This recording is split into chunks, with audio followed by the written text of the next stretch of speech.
Selamat pagi anak-anak. Nah, pada pagi hari ini kita akan belajar di tema 3, subtema yang kedua, pembelajaran 1 dan 2. Oke, mari kita ikuti bersama. Sebelum pembelajaran Pak Guru mulai, silahkan yang belum sarapan ya pada pagi hari ini boleh sarapan terlebih dahulu ya, karena sarapan itu penting. Nah, kalau kalian sudah sarapan, siapkan alat dan buku tulis kalian serta media yang kalian gunakan untuk belajar daring. Nah, sebelum kita masuk ke inti pembelajaran, mari kita berdoa sesuai dengan agama dan kepercayaan masing-masing. Berdoa mulai. Berdoa selesai. Nah, anak-anak, ini adalah tujuan pembelajaran pada pagi hari ini. Yang pertama, dengan menyaksikan video pembelajaran, kalian harus dapat mengetahui ciri-ciri iklan media cetak dan media elektronik. Kemudian, dengan menyaksikan video ini pula, kalian juga harus dapat mengetahui gangguan pada sistem pencernaan dan cara mencegahnya. Yang terakhir, dengan menyaksikan video ini pula, semoga kalian dapat menyebutkan nama tarian beserta dengan asal dan propertinya dengan benar. Kalau kalian sudah siap belajar, mari kita masuk ke materi yang pertama. Nah, anak-anak, ini adalah materi yang pertama, yaitu ciri-ciri iklan media cetak dan media elektronik. Nah, ini tidak ada di buku paket kalian. Jadi, setelah Pak Guru menjelaskan, nanti kalian pause video ini, kemudian kalian catat di buku catatan tematik kalian. Nah, yang pertama itu iklan media cetak. Ciri-cirinya adalah iklannya berbentuk tulisan dan biasanya ditemukan di brosur, koran, majalah, ataupun tabloid. Kemudian iklan media cetak itu dapat disimpan anak-anak. Misalkan nih kalian dapat brosur atau sedang membaca koran dan majalah, kok ada iklan yang menarik, entah itu bahasanya atau gambarnya, itu bisa kalian simpan. Kalian masukkan ke dalam laci atau kalian sisipkan di buku kalian. Kemudian kalimat pada iklan media cetak itu panjang dan terperinci. Ya, seperti kalian sedang membaca koran itu ya, kalimatnya panjang dan terperinci. Kemudian bahasa iklannya itu persuasif atau menarik perhatian. Nah, sedangkan media elektronik, ciri-cirinya itu yang pertama itu iklan tidak tertulis dan biasanya berbentuk video atau yang sering disebut audio visual, yaitu bisa dilihat dan bisa didengarkan, yang biasanya ditayangkan di televisi dan di YouTube. Kemudian ada suara saja atau audio yang biasanya kalian dengarkan di radio.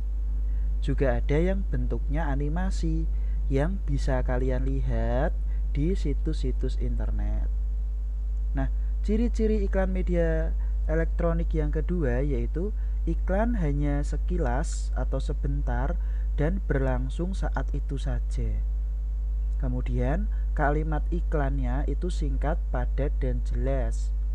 Yang terakhir, bahasa iklan media elektronik itu bersifat persuasif, sama dengan media cetak, yaitu menarik perhatian. Nah, kalau kalian sudah mendengarkan penjelasan Pak Guru, silahkan kalian pause video ini dan mulai mencatat di buku catatan tematik kalian. Nah, anak-anak, materi yang kedua yaitu gangguan pada sistem pencernaan.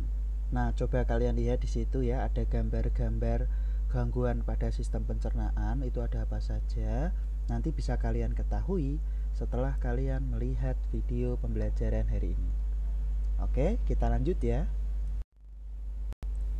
Nah, anak-anak, gangguan pada sistem pencernaan yang pertama itu ada sariawan. Nah, tentunya kalian sudah tahu ya, atau mungkin salah satu dari kalian sudah pernah merasakannya. Nah, sariawan adalah peradangan di sekitar bibir, gusi, dan lidah karena kekurangan vitamin C.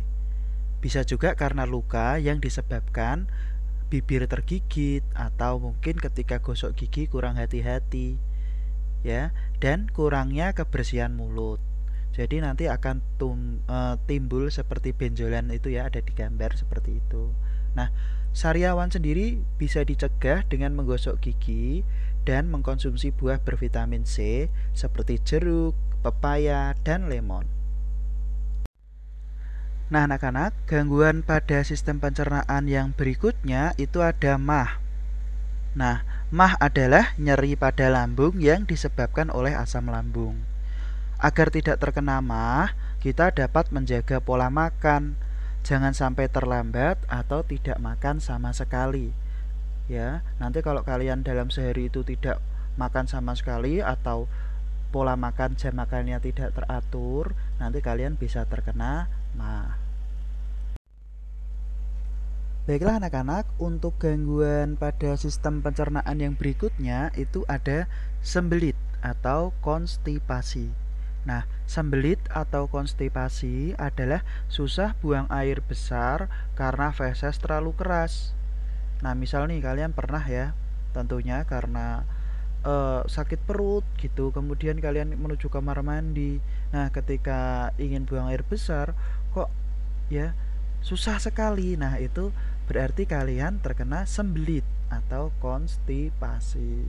Nah, bagaimana agar kita tidak terkena sembelit dan agar BAB kita lancar? Itu dengan sering minum air putih, makan makanan berserat seperti sayur dan buah, serta tidak terlalu lama menahan buang air besar.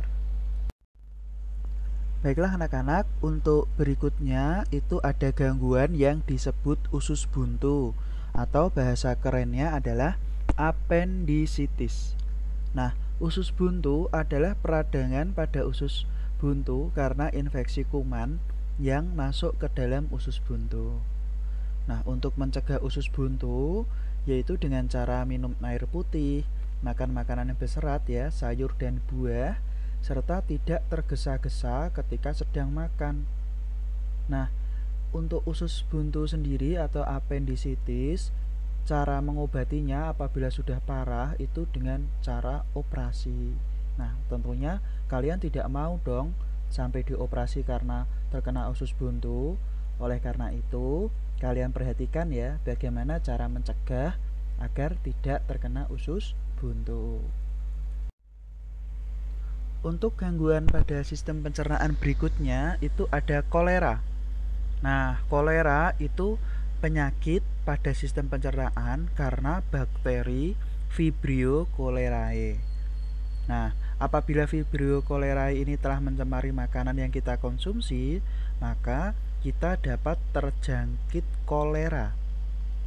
Agar bakteri cholerae tidak masuk ke sistem pencernaan, kita harus mencuci tangan sebelum makan, mencuci buah dan sayur sebelum dikonsumsi, serta tidak memakan daging ataupun makanan yang mentah ya atau setengah matang. Jadi kalau memasak makanan itu yang matang agar tidak terkena bakteri Vibrio cholerae. Nah anak-anak, sebelum Pak Guru lanjutkan pembahasan materi pada hari ini adalah gangguan pada sistem pencernaan yang terakhir dan sering sekali kita temui ya, atau mungkin teman kalian alami. Nah, coba kalian buka dan bacalah di halaman 50 buku paket kalian. Selagi kalian membaca, silahkan kalian pause video ini. Pause video ini sekarang. Nah anak-anak, kita sudah ada di materi yang terakhir pada pembelajaran hari ini, yaitu ragam tari daerah. Tari apa saja yang akan kita temui? Ayo kita saksikan dalam video pembelajaran hari ini. Nah, yang pertama tentu kalian sudah pernah melihatnya ya, yaitu ada tari reog atau yang sering kalian sebut reog Ponorogo. Itu berasal dari Ponorogo ya, dan properti yang digunakan yaitu topeng reog. Ini ya, yang besar itu. Oke, kita lanjut ke tari yang berikutnya. Untuk tari yang berikutnya itu biasanya disebut temannya tari reog Ponorogo ya, yaitu tari kuda lumping. Nah, atau yang sering kalian sebut dengan jatilan. Ada juga yang menyebutnya dengan jaran kepang, itu sama ya. Nah, itu juga berasal dari Ponorogo.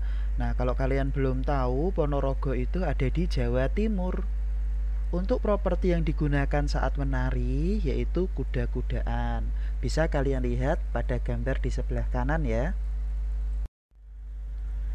Baiklah anak-anak, untuk tari berikutnya yaitu tari yang sangat terkenal berasal dari Jawa Barat, yaitu tari Jaipong.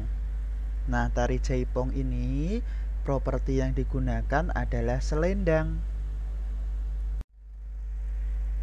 Nah, berikutnya kita menuju ke Kalimantan Selatan ya.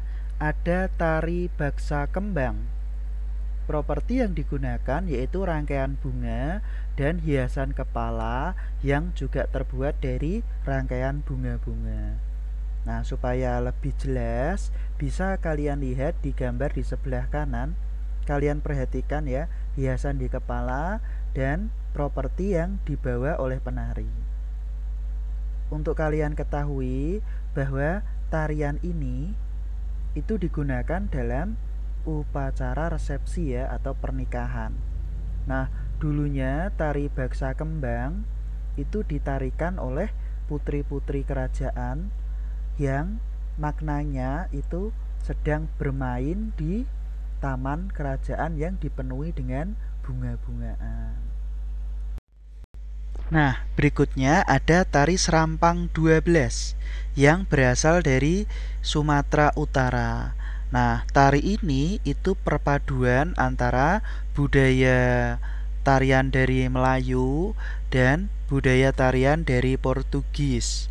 Jadi properti yang digunakan itu biasanya ada sapu tangan dan pakaian adat Melayu. Untuk berikutnya yaitu tari yang sangat indah ya, tari merak dari Jawa Barat. Nah, properti yang digunakan yaitu mahkota berbentuk kepala merak dan selendang sayap yang sangat indah. Nah, ini merupakan tari kreasi ya. Jadi, untuk gerakannya antara tari merak yang dibawakan satu orang dengan satu orang yang lain dari daerah yang berbeda itu kadang berbeda-beda. Karena ini tari kreasi baru. Masih dari Jawa Barat anak-anak, kita akan mempelajari tari topeng. Nah, tari topeng ini itu dari Cirebon ya. Dan properti yang digunakan adalah topeng. Nah anak-anak, untuk tugas hari ini silahkan kalian tulis soal berikut di buku tugas kalian. Kemudian kalian jawab dengan jawaban yang tepat. Silahkan kalian pause video ini, kemudian mulai kerjakan tugas berikut ini di buku tugas tematik kalian. Baiklah anak-anak, sebelum Pak Guru mengakhiri pembelajaran pada pagi hari ini, nah ini ada sedikit pesan ya, bahwa selain mencegah COVID-19 atau Corona, mencuci tangan juga dapat menjaga kesehatan sistem pencernaan. Terutama kalian dapat terhindar dari penyakit diare. Nah, terima kasih sudah mengikuti pembelajaran hari ini. Sampai jumpa di pembelajaran berikutnya.